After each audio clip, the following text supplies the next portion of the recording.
Hi friends, I am Abhishek. Welcome to my YouTube channel the ocean of Shiksha. तो अभी जो हमारा वीडियो डिस्कशन चल रहा है वो क्लास 12 की जो फर्स्ट बुक है हमारा कंटेम्प्रोरी वर्ल्ड पॉलिटिक्स, उसका हम चैप्टर 4 डिस्कस कर रहे हैं, जो कि है हमारा अल्टरनेटिव सेंटर ऑफ पावर्स। जिसके रिगार्डिंग में हमने ऑलरेडी 7 लेक्चर डिस्कस कर लिया है, जिसमें हमने रीजनल ऑर्गेनाइजेशन के बारे में डिस्कस किया था, यूरोपीय यूनियन के बारे में डिस्कस किया था, यूरोपीय यूनियन का वर्ल्ड पॉलिटिक्स में क्या इन्फ्लुएंस है, मिलिट्री इफेक्ट के बारे में डिस्कस किया था, पॉलिटिकल और इकोनॉमिक्स पे हमने डिस्कस किया था।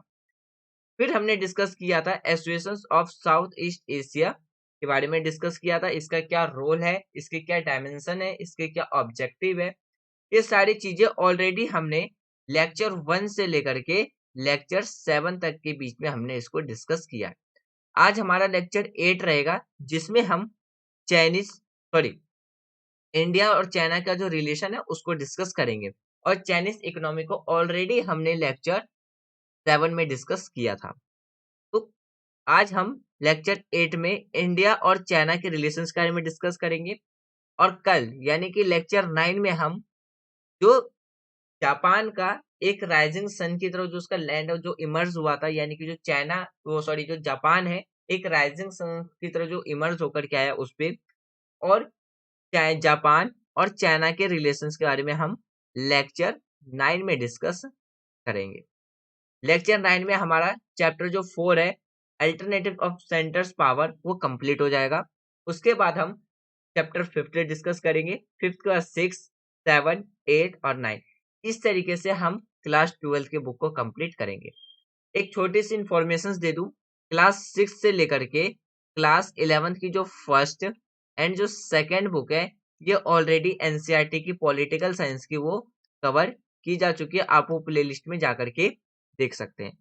और जो इसके पैरेलल में जो हमारा एम लक्ष्मीकांत की जो बुक चल रही है, जिसमें हमने फर्स्ट पार्ट और जो सेकंड पार्ट कंप्लीट किया है, उसका आपको तो टेस्ट सीरीज में मिल जाएगा और इन सब के लेक्चर्स भी आपको प्लेलिस्ट में मिल जाएंगे, और मैं इन सब का लिंक आपको डिस्क्रिप्शन में प्रोवाइड करा दूंगा। तो चलिए स्टार्ट करते हैं हम अपना आज का डिस्कशन। सबसे पहले हम डिस्कस करते हैं इंडिया और चाइना का जो रिलेशन है उसके बैकग्राउंड के बारे में। जो चीनी प्रीमियर थे, जो चाइनीज प्रीमियर थे, जो कि कौन चाइनीज जो हमारे प्रीमियर जाओ एन लाई, जून 1954 में क्या था उनके द्वारा इंडिया विजिट किया गया था।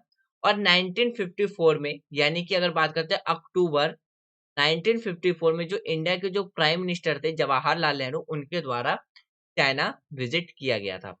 फिर जो दूसरी विजिट हुई थी जो हमारे प्रीमियर जॉन एन लाई की, वो 1957 में उनकी जनवरी 1957 में उनकी दूसरी विजिट हुई थी। और इंडिया जो विजिट किया था, फिर वो देखिए, एक तो जापान की 3 विजिट हुई थी। पहली जो चाइना से जो विजिट हुआ था इंडिया के अंदर, वो हुआ था जून 1954 में। किसके द्वारा वो विजिट किया गया था? प्रीमियर जोउ एन लाई के द्वारा। फिर इंडिया के द्वारा अक्टूबर 1954 में चाइना विजिट किया गया था।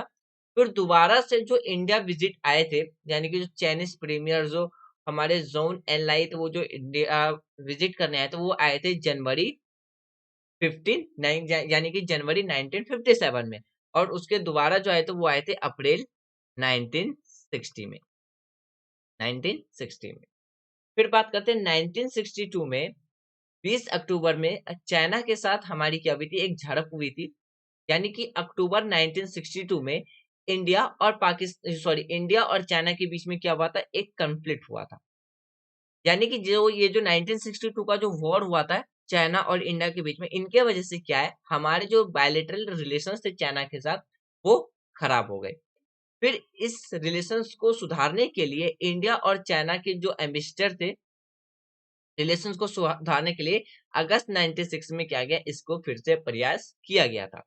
अब देखिए 1962 में जो इंडिया और जो चाइना का जो वॉर हुआ था, इस पे क्या था, तिब्बत पर चाइना ने क्या कर रखा था, जम करके अपना कब्जा कर लिया था। तो भारतीय की सीमाओं पर उन्होंने क्या करना शुरू किया, जैसे ही चाइनीज के द्वारा तिब्बत पर अपना कब्जा किया गया, तो भारत के पास जो भारत के इंडिया की जो बॉर्डर है उसके नियरेस्ट में पक्की सड़कें उनके द्वारा चाइनीज के द्वारा बनाना स्टार्ट कर दिया गया। जैसे कि अरुणाचल प्रदेश, बात करते हैं हम अरुणाचल प्रदेश। अरुणाचल जो कि हमारा एक ईस्टर्न रीजन है, यानी कि ईस्ट के साइड पे पड़ता है, और लद्दाख जो कि हमारा कहाँ पड़ता है, नॉर्थ के साइड। और इन दोनों जगह पे क्या है, चाइना की बाउंड्री हमारे साथ टच होती है। तो अरुणाचल प्रदेश व लद्दाख के कई क्षेत्र पर चाइना ने अपना क्लेम करना स्टार्ट कर दिया। 20 अक्टूबर 1962 में क्या है कि अरुणाचल प्रदेश और लद्दाख पर जो चीन ने भीषण आक्रमण शुरू कर दिया था।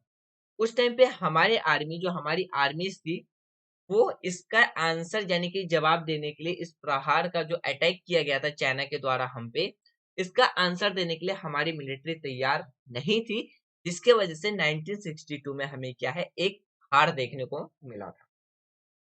इसके फलस्वरूप में अगर हम इसके एज अ रिजल्ट बात करते हैं, इसके रिजल्ट में क्या हुआ था कि चाइना के द्वारा इंडिया के कई जो एरियाज थे, अरुणाचल प्रदेश के एरियाज पे क्या है, उनके द्वारा अधिकार कर लिया गया। जिससे हम आज के टाइम पे जैसे कि एक्साइज चीन बात करते हैं, जैसे कि जो हमारा लद्दाख वाला जो रीजन है, इस साइड वाले पे या इस वाले एरिया साइड साइड पे आपको देखने को मिले एक्साइज, यानी कि यहाँ पे क्या है, चाइना ने इलीगल तरीके से क्या कर रखा है, कब्जा कर रखा है। फिर बात करते हैं 21 नवंबर 1962 को ये वॉर समाप्त हो गया। पर जो सीमा विवाद है इंडिया और चाइना के बीच में, जो हमारा जो बॉर्डर डिस्ट्रीब्यूट है, वो क्या रहा, चलता रहा, यानी कि वो फिर असामान्य हो गया। तो यहाँ पे क्या था, जो 1962 का जो वॉर हुआ था, इसमें इंडिया और चाइना की जो बायलैटरल रिलेशंस थी, वो क्या हो गई थी, खराब हो गई। लेकिन उसको फिर से सुधारने का प्रयास किया गया था अगस्त 1976 में। फिर अगर हम हायर पॉलिटिकल लेवल के कंटेंट्स की बात करते हैं, जो कि रिवाइव किए गए थे विजिट, जो कि एक्सटर्नल अफेयर्स मिनिस्टर थे, कौन, AB वाजपेयी के द्वारा, और कब किया गया था ये, फरवरी 1979 में। कब किया गया था ये, फरवरी 1979 में। और जो चाइनीज फॉरेन मिनिस्टर थे हुआंग हुए, उनके द्वारा दोबारा भारत के अंदर विजिट किया गया था, कब, तो जून 1981 में। उस टाइम भारत के जो प्राइम मिनिस्टर थे राजीव गांधी, उनके द्वारा दिसंबर 1998 में क्या है, चाइना विजिट किया गया था। इस विजिट के द्वारा दोनों साइड से, यानी कि इंडिया और चाइना दोनों के साइड से डेवलप और जो एक्सपेंड जो हमारा बायलैटरल रिलेशन है, उस पे दोनों के नेशंस के द्वारा साइन किया गया है कि हम दोबारा से दोनों नेशंस क्या करेंगे, बायलैटरल रिलेशंस को इम्प्रूव करेंगे। फिर तो इस एग्रीमेंट में ये भी स्थापित किया गया था कि ज्वाइंट वर्किंग जो ग्रुप है, यानी कि JWG, इसको भी स्थापित किया गया था। उसके बाद जो भी, जो आप बात करते हैं फेयर, रिस्पॉन्सिबल और जो म्यूचुअल एक्सेप्टेबल है, इसका सॉल्व, जो भी बाउंड्री से रिलेटेड जो भी क्वेश्चंस है, फिर जैसे कि उसको क्या किया जाएगा, फेयर, सही तरीके से, रिस्पॉन्सिबल और बात करते हैं म्यूचुअली तरीके से उसको एक्सेप्ट किया जाएगा और उसको सॉल्व आउट किया जाएगा। उसके लिए फिर क्या है, ज्वाइंट इकोनॉमिक ग्रुप को भी एस्टेब्लिश किया गया था। तो इस तरीके से क्या है, 1962 के वॉर के बाद दोबारा से इंडिया और चाइना की जो बायलैटरल रिलेशंस है, उसकी शुरुआत, यानी कि उसमें यानी कि बात करते हैं रिस्टोरिंग के लिए पहल स्टार्ट की गई थी। फिर चाइनीज के साइड से हम बात करते हैं, जो प्रीमियर लाई पेंग है, उनके द्वारा भारत विजिट किया गया था, कब, तो 1991 में। उस टाइम इंडिया के जो प्राइम मिनिस्टर थे नरसिम्हा राव, उनके द्वारा चाइना विजिट किया गया था, कब, सितंबर 1993 में। उस टाइम पे मेंटेनेंस और peace, maintenance of peace and maintenance, या फिर मेंटेनेंस ऑफ पीस, अगर बात करते हैं शांति के साथ साथ, यानी कि वास्तविक नियंत्रण रेखा जो कि एक्चुअल लाइन ऑफ कंट्रोल होगा उसको, और पीस को किस तरीके से, मेंटेनेंस ऑफ पीस के लिए दोनों नेशंस के द्वारा एग्रीमेंट साइन किया गया था। फिर इंडिया और चाइना के बॉर्डर के एरिया के पास, यानी कि साइन, यानी कि जो भी इंडिया और चाइना का जो बॉर्डर एरिया होगा, इस विजिट के ड्यूरेशन ड्यूरिंग में किया गया था, दोनों साइड से क्या है, एक रिस्पेक्ट स्टेटस दोनों बॉर्डर की तरफ से क्या है, रखा गया था। यानी कि इस यात्रा के दौरान दोनों नेशंस के साइड से ये साइन किया गया था, ये एग्रीमेंट किया गया था कि दोनों साइड से जो सीमा पर जो हमारी बाउंड्रीज है, उस पे क्या है, यथास्थिति का समान रहेगा। यानी कि यथास्थिति का जो भी वहां की जो कंडीशंस है उसको क्या रखा जाएगा, सम्मान यानी कि सामान्य, यानी कि बात करेंगे क्या रखा जाएगा, क्लैरिफाई रखा जाएगा, यानी कि सम्मान करने के लिए, यानी कि समान इक्वल करने के लिए जो हमारा एलएसी है उसको स्पष्ट करने की जहां भी संदेह हो कि वहां पे यानी कि सीबीएम का संचालन करने का प्रदान किया गया था। फिर प्रेसिडेंट आर वेंके यानी कि वें, बात करते हैं जो हमारे प्रेसिडेंट आर वेंकटेरमन ने मई 1992 में चीन की राजा यानी कि राजकीय यात्रा की थी, जो कि पहला head of state level visit थी, आप जो कि चाइना और इंडिया का। फिर बात करते हैं आगे, अगला जो पॉइंट है हमारा, नवंबर 1996 में जो राष्ट्रपति यानी कि चीन के जो राष्ट्रपति हैं जियांग जेमी ने भारत की क्या है, अगर बात करते हैं कि स्टेट विजिट यानी कि हाई लेवल स्टेट विजिट उनके द्वारा किया गया था। इसी तरीके से पीआरसी के head of state of India की क्या थी, पहली विजिट थी। इसमें 4 एग्रीमेंट पे साइन किए गए थे इस विजिट के ड्यूरेशन में, जिसमें क्या क्या शामिल था, included 1 on CBM in military field allow, LAC covering the adoption of, अगर बात करते हैं concrete measures between the two militaries on enhance exchange and to promote corporations and trust, यानी कि उनकी जो ये यात्रा की गई थी इस दौरान में 4 समझौतों पर साइन किए गए थे, जिनमें क्या है एलएसी के साथ जो भी हमारा मिलिट्री एरिया है उसमें सीबीएम पर एक शामिल था। दूसरा, जो भी आदान प्रदान थे, जो भी एक्सचेंजेस थे उसमें सहयोग और विश्वास को बढ़ावा देने के लिए दोनों सेनाओं के बीच में ठोस उपाय को अपनाने का उसमें अपनाना शामिल किया गया था। फिर आगे देखते हैं, इंडिया और चाइना का जो पॉलिटिकल रिलेशंस है are enhance and strength by the various magnificent, यानी कि भारत और चीन के जो राजनीतिक संबंध है उसको विभिन्न तंत्रों द्वारा क्या है आगे बढ़ाया गया था और उसको मजबूत किया गया था। राजनीतिक और जो विदेश नीति है उसके लिए क्या है, थिंक टैंक के बीच में क्या है एक घनिष्ठ और नियमित बातचीत होती थी, जिसके वजह से क्या है पॉलिटिकल जो रिलेशंस था उसको और क्या किया जा सके, उसको स्ट्रेंथ प्रोवाइड कराने के लिए और ज्यादा मजबूती प्रोवाइड कराने के लिए क्या है थिंक टैंक, अगर बात करते हैं क्या थिंक टैंक, यानी कि जो भी हमारी पॉलिसीज होगी या जो भी हमारे फॉरेन पॉलिसीज होगी थिंक टैंक के बीच में क्या है एक घनिष्ठ और नियमित बातचीत होती रहती थी। तो इस तरीके से क्या है फिर पॉलिटिकल रिलेशंस भी सुधारा गया था। अभी हम डिस्कस करते हैं पॉलिटिकल एंड डिप्लोमेटिक रिलेशंस के बारे में। चीन की जो कम्युनिस्ट पार्टी है सीपीसी ने लंबे समय से भाजपा की गवर्नमेंट, कांग्रेस की गवर्नमेंट और वामपंथी दलों के सहित 9 ऐसे मेजर इंडियन पॉलिटिक्स पार्टीज हैं इंक्लूडिंग, जिसमें हमारे जो बात करते हैं बीजेपी भी शामिल है, कांग्रेस भी शामिल है, लेफ्ट विंग पार्टीज भी शामिल है, उनके साथ उनके द्वारा क्या है फ्रेंडली रिलेशंस को मेंटेन करके रखा गया। 20 इंटर पार्लियामेंट्री फ्रेंडशिप ग्रुप भी क्या है चाइना और इंडिया के द्वारा सेटअप किया गया था।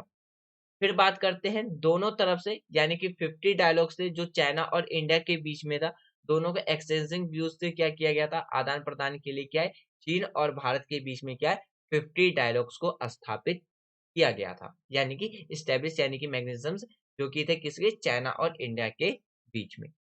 अगर हम डिफेंस की बात करते हैं तो इंडिया और चाइना के बीच में हमें क्या है hand in hand joint military यानी कि ज्वाइंट एंटी टेररिज्म एक्सरसाइज भी देखने को मिलता है, जो क्या करता है दोनों के बीच में म्यूचुअल अंडरस्टैंडिंग समझने के लिए, ट्रस्ट बनाए रखने के लिए, एक्सचेंज ट्रेनिंग एक्सपीरियंस के लिए और जो ज्वाइंटली इम्प्रूव एंटी टेररिज्म जो कैपेबिलिटीज है उसको डेवलप करने के लिए क्या करते हैं दोनों नेशंस के बीच में हैंड इन हैंड एक्सरसाइज होता है। फिर अगर हम आगे बात करते हैं चाइना और इंडिया की जो डिफेंस और जो सिक्योरिटी कंसल्टेशंस है उनको स्ट्रेंथ प्रोवाइड कराने के लिए, एक्सचेंज करने के लिए दोनों ही डिफेंस के फील्ड में क्या करते हैं एक दूसरे को कोऑपरेट करेंगे। ये डिफेंस की बात है, ये डिफेंस रिलेशन। अगर हम इकोनॉमिक रिलेशंस की बात करते हैं चाइना और इंडिया के बीच में, तो चाइनीज जो इन्वेस्टमेंट है करंट और जो प्लान उसकी बात करते हैं तो 26 million with infrastructure project according accounting for about half the total. यानी कि चीनी निवेश वर्तमान और नियोजित करीब 26 अरब डॉलर था, जिसमें बुनियादी ढांचा परियोजना का जो कुल हिस्सा था वो किसका कितना आधा था, यानी कि हाफ था। इंडिया ट्रेड की बात करते हैं तो डिफेक्ट 58 मिलियन डॉलर का था, यानी कि भारत का 58 मिलियन डॉलर का व्यापार क्या है, घाटा। और चीन और भारत की जो सबसे बड़ी व्यापारिक साझेदारी थी, भागीदारी थी, जबकि भारत का कुल व्यापार कितना था, 10 से 100 मिलियन डॉलर के भीतर ही था। कितना था भारत का, 10 से 100 मिलियन डॉलर के अंदर में था। फिर बात करते हैं लो फॉरेन डायरेक्ट इन्वेस्टमेंट, यानी कि भारत में चीन से कम फॉरेन डायरेक्ट इन्वेस्टमेंट किया था। टोटल इसमें क्या था, हमें देखने को मिलता है कितना था वो, टोटल 0.49%। अकॉर्डिंग टू डाटा, हम 2019 के अकॉर्डिंग अगर हम बात करते हैं तो उस टाइम पे क्या था कि चौंका देने वाला डाटा ये था कि अगर बात करते हैं इलेक्ट्रॉनिक गैजेट के बारे में, वो कितना था, 70%। कंज्यूमर ड्यूरेबल्स की बात करते तो वो कितना था, 45%। फिर एक्टिव फार्मासी यानी कि बात करते हैं किस बारे में, फार्मास्यूटिकल के बारे में, वो कितना था, 70%। वहीं पे अगर हम एपीआई की बात करते हैं, जिसे हम अगर हम बात करते हैं, जो बात करते हैं लेदर्स और जो गुड, अगर लेदर से बनी जो वस्तुएं जो चाइना से भारत में आती थी, वो कितना आता था, 40%।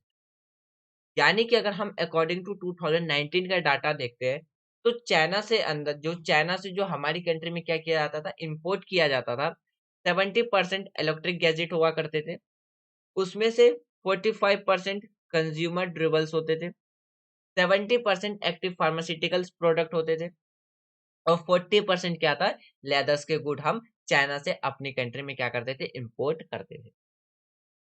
फिर चाइनीज कंपनियां, यानी कि जो आक्रामक तरीके से क्या है, हमारे कंट्री में अपने मार्केट को क्या करते हैं, कब्जाते जा रही है। एग्जाम्पल के तौर पे हम बात करते हैं किसके बारे में, जैसे कि अगर हम इंडियन इकोनॉमिक में बात करते हैं, जो स्मार्टफोन है, तो उस पे आज के टाइम पे सबसे ज्यादा कब्जा किसको देखने को मिलता है, हमें ओप्पो, वीवो जैसे मोबाइल फोन का देखने का मिलता है, जो कि एक चाइनीज कंपनी। यानी कि जो चाइनीज कंपनी है वो काफी आक्रामक तरीके से क्या, वो हमारे इकोनॉमिक पे कब्जा करते हुए आ रही है। तो बेंगलुरु में इसका यानी कि अनुसंधान एवं विकास केंद्र दुनिया में अपने सबसे बड़े केंद्र के रूप में उभर करके आया। यानी कि जो आरडी सेंटर है वो बेंगलुरु के अंदर अगर बात करते हैं, दुनिया का सबसे लार्जेस्ट वर्ल्ड सेंटर के रूप में वो इमर्ज होकर के आया। Many of India's biggest startups like, जैसे कि बायजूस, फ्लिपकार्ट एंड, अगर हम पेटीएम की बात करते हैं तो उसमें भी क्या है, मेजर चाइनीज इन्वेस्टर के द्वारा इसमें इन्वेस्ट किया गया है। हालांकि यह सब अब एक ही रास्ता नहीं है। फिर अगर हम आगे बात करते हैं, संघाई भारत से जो कुल निवेश में सबसे ऊपर है, और आईटी, यानी कि जो हम बात करते हैं मेजर आईटी, जिसमें इंक्लूड है क्या चीज, टैक्स कलेक्शन सोर्स के बारे में, या एनआईआईटी, यानी कि नेशनल, फिर बात करते हैं नेशनल टेक्नोलॉजी इंस्टीट्यूशंस के बारे में, इसमें क्या है, जियांग और जेंगुसु है, इनकी मैन्युफैक्चरिंग यूनिट जो भी है, इंक्लूडिंग जिसमें डॉक्टर रेड्डी लेबोरेटरीज और महिंद्रा एंड महिंद्रा भी शामिल है। यानी कि संघाई भारत में कुल निवेश में सबसे ऊपर है। और जैसे कि हम बात करते हैं पीसीएस इंफॉर्मेशन और एनआईआईटी, तो जितनी भी जो आईटी की जो बड़ी कंपनियां हैं, उनकी या बात करते हैं जो बड़ी कंपनियों का जो घर है वो कहाँ है, हमें कहाँ देखने को मिलता है, जियांग, और हमें जियासू में इसके निर्माण इकाइयां है, जिसमें डॉक्टर रेड्डी का जो प्रयोगशाला है, लेबोरेटरी और महिंद्रा एंड महिंद्रा भी शामिल है। तो इस तरीके से हम बात करते हैं जो इकोनॉमिक रिलेशंस है वो हमें चाइना के साथ देखने को मिलता है। अब बात करते हैं पीपल टू पीपल एक्सचेंज के बारे में। अगर हम पीपल टू पीपल एक्सचेंज के बारे में बात करते हैं तो इसका मतलब होता है लोगों से लोगों का आदान प्रदान। दोनों देशों के बीच में अगर हम बात करते हैं, चीन भारत में क्या है, हाई लेवल पे क्या है, people to people culture exchange मैग्नीशियम्स हमें देखने को मिलते हैं। यानी कि दोनों पक्षों के में हम बात करते हैं कल्चर्स, फिर बात करते हैं प्रशासन यानी कि एडमिनिस्ट्रेशन, मीडिया, फिल्म और टेलीविजन, फिर बात करते हैं इस फील्ड में हमें क्या देखने को मिलता है, एक कॉर्पोरेशन देखने को मिलता है, जैसे कि आपका म्यूजियम हो गया, स्पोर्ट्स हो गया, यूथ टूरिज्म हो गया, लोकेलिटी ट्रेडिशनल हो गया, machines, yoga, education, think tank, इसमें हमें क्या देखने को मिलता है, एक people to people exchange corporation देखने को मिलता है। ये सारी चीजें आपको है देखने को। अब बात करते हैं जैसे कि दूसरे पॉइंट में, जैसे कि sessions of China India high level media forum and China India think tank forum were held to strength exchange and corporations in the field of media and think tank. यानी कि मीडिया और think tank के क्षेत्र में बात करते हैं, जो कॉर्पोरेशंस है, यानी कि जो बात करते हैं एक्सचेंजेस है और जो कॉर्पोरेशंस है, उसको मजबूत करने के लिए भारत और चाइना के द्वारा हाई लेवल मीडिया फॉर्म और चीन और इंडिया थिंक टैंक फॉर्म के लिए क्या है, सत्र आयोजित किए गए। तो इस तरीके से हम क्या है, पीपल टू पीपल एक्सचेंजेस भी देखते हैं इंडिया और चाइना के रिलेशन। फिर बात करते हैं दोनों देशों ने, यानी कि दोनों कंट्रीज के द्वारा किया है, एक pair of sister cities provide किया। एग्जांपल के तौर पे देखते हैं, sister province and cities between the Fujian province and Tamil Nadu state. ठीक है, एग्जाम्पल के फॉर्म में देख सकते हैं, जो कि सिस्टर स्टेट, जो सिस्टर सिटीज जो कि दोनों कंट्री के द्वारा इस्टेब्लिश किया गया था। फिर बात करते हैं number of Indian pilgrims of Xizang autonomous regions of China has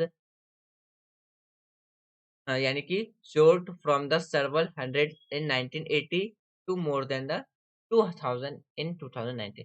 यानी कि चीन के जियांग जो स्वायत्तता वाले जो क्षेत्र है, उसमें भारतीय तीर्थ यात्रियों की जो संख्या 1980 के दशक में सैकड़ों में थी, उसको बढ़कर के वो अब कितनी हो गई, यानी कि सेवरल हंड्रेड्स में थी, वो हंड्रेड से बढ़कर के किस में हो गई, थाउजेंड्स में हो गई। तो ये हमें क्या देखने को मिल रहा है, इंडिया और चाइना का जो रिलेशंस है, पीपल टू पीपल हमें देखने को मिल रहा है, पीपल टू जो एक्सचेंजेस हमें देखने को मिले। अब बात करते हैं इंडिया चाइना की जो लेटेस्ट डेवलपमेंट है रिलेशंस में, उसके बारे में डिस्कस करते हैं। तो जैसे कि आर्मी जो जनरल चीफ थे, मेजर जो कि हमारे कौन थे, मनोज नार्वे ने जो भी एरियाज थे उसका रिव्यू किया, समीक्षा की थी, और ये अनाउंसमेंट किया गया था उनके द्वारा कि दोनों सेनाओं के जो ऑफिसर्स हैं, यानी कि जो दोनों सेनाएं हैं कि जो वर्कर्स हैं, में संयम बरतने का आगाहन, यानी कि उनके द्वारा क्या है, संयम बनाने के लिए आगाहन करते हुए एक स्थिति को, यानी कि जो आगाहन करते हुए स्थिति को कम करने के लिए और कदम उठाए जाएंगे। फिर दूसरे पॉइंट की बात करते हैं, 15 जून 2020 की रात में लद्दाख में भारत और चीन के बीच में क्या है, एक कंफ्लिक्ट हमें स्टैंड ऑफ जो देखने को मिला था, किसमें, चाइना और इंडिया, कहाँ पे, लद्दाख में, जिसमें जो कमांडिंग ऑफिसर थे और 2 जवान्स ऑफ इंडिया, यानी कि जिसमें से हमारे 2 कमांड क्या थे, भारतीय का 1 कमांडर ऑफिसर्स और 2 जवान क्या हुए थे, इसमें घायल हुए। फिर बात करते हैं जो हमारे ईस्ट, यानी कि जो ईस्ट लद्दाख है, यानी कि जो पूर्वी लद्दाख के जो गलवान इलाके हैं, उसमें चीनी सेना के साथ हमारी क्या हुई थी, कुछ हिंसक झड़प हुई थी, जिसमें अगर बात करते हैं सेना को अपनी क्या है, जिसमें जो सेना से आर्मी थी उनको अपनी जानें खोनी पड़ी। 1975 के बाद जो विवादित सीमा पर ये पहली लड़ाई होती थी, जिसमें झड़प में अगर बात करते हैं, झड़प में कुल मिलाकर इंडिया के 20 सैनिक शहीद हुए थे, और कहा जाता है कि चाइनीज के 43 आर्मीज इसमें मारे गए थे। ये जो कॉन्फ्लिक्ट हुआ था किसमें, लद्दाख में। अगर हम न्यूज खबरों के अकॉर्डिंग बात करते हैं, तो आज भी लेकिन चाइनीज के द्वारा इन 43 जो चाइनीज के जो सोल्जर शहीद हुए, तो आज उनको क्लेम नहीं किया है चाइनीज के द्वारा। लेकिन जब हमारी यानी कि आप समझिए कि लद्दाख के टाइम पे जब हम बात करते हैं, जब हमारे 20 जवान शहीद हुए थे और न्यूज में जो 43 जवान शहीद हुए थे, तो हमारे द्वारा जो उन्हें सम्मान दिया गया था, आज भी चाइना में जो 43 जवान शहीद हुए थे, उनको रिकॉग्नाइज उनकी गवर्नमेंट ने आज भी नहीं किया है। फिर बात करते हैं आगे, अगला जो पॉइंट है हमारा, भारतीय सेना और चीनी सेनाओं ने क्या है, कमांडिंग अधिकारियों द्वारा एक उच्च स्तरीय यात्रा के बाद 9 जून 2020 को चीनी सेना विवादित क्षेत्र में लगभग 2 से 2.5 किलोमीटर वो क्या हुए, पीछे हटने पर सहमत हुए, और भारतीय सेना भी कुछ स्थानों पर क्या है, विघटन के लिए सहमति हुई थी। आने वाले दिनों में इस पे और भी बातें होती रहेंगी। फिर बात करते हैं जून 2020 में शुरुआती हफ्तों में, यानी कि जून 2020 की जो स्टार्टिंग वीक था, उसमें एलएसी के दोनों ओर सैनिक का क्या था, पर्याप्त निर्माण हुआ था, जिसमें भारतीय सेना और चीनी सेना दोनों को ताकत के लिए समान शक्ति थी। दोनों के पास क्या था, एक इक्वल पावर्स, मैचिंग स्ट्रेंथ और स्ट्रेंथिंग देखने को हमें यानी कि जिसमें भारत जो इंडियन आर्मी थे और जो चीनी सेना थी, दोनों की जो ताकत के लिए क्या था, एक समान शक्ति दोनों के पास थी। 10 मई 2020 कुछ चीनी और भारतीय सेना नाथुला जो कि सिक्किम के पास है, भारत में भिड़ गए थे, जिसमें 11 जवान घायल हुए और सिक्किम में झड़पों के बाद क्या है, लद्दाख में कई स्थानों पर सैनिकों के निर्माण के साथ दोनों देशों के बीच में तनाव और भी ज्यादा बढ़ता चला गया। आज भी अगर हम बात करते हैं तो चाइना और इंडिया का जो रिलेशन है अभी भी क्या चल रहा है, खराब चल रहा है। तो फ्रेंड्स ये था हमारा आज का डिस्कशन, जिसमें हमने चाइना इंडिया के रिलेशन के बारे में डिस्कस किया। कल हम लेक्चर 9 में जापान के बारे में डिस्कस करेंगे, यानी कि इंडिया और जापान की कैसे रिलेशन है और किस तरीके से जापान एक उगते हुए सूरज की तरीके से, यानी कि जापान उगते हुए सूर्य की भूमि की तरह हम उस पर भी डिस्कस करेंगे। तो उम्मीद है आज जो भी हमने टॉपिक डिस्कस किया वो आपको प्रॉपरली समझ में आ गया होगा। यदि कोई डाउट हो तो आप अपने डाउट को कमेंट बॉक्स में लिख देना। जब हम अपना लेक्चर 9 डिस्कस करेंगे उससे पहले हम अपने डाउट्स को क्लियर करेंगे, तब जा करके हम अपना चैप्टर 9 डिस्कस करेंगे। कल हमारा चैप्टर 4 भी कंप्लीट हो जाएगा। वीडियो के रिगार्डिंग आपको जो भी डिस्कस एडवाइस देना हो, कमेंट बॉक्स ओपन है, आप एडवाइस दे सकते हैं। तो thanks for watching friends, take care, Jai Hind.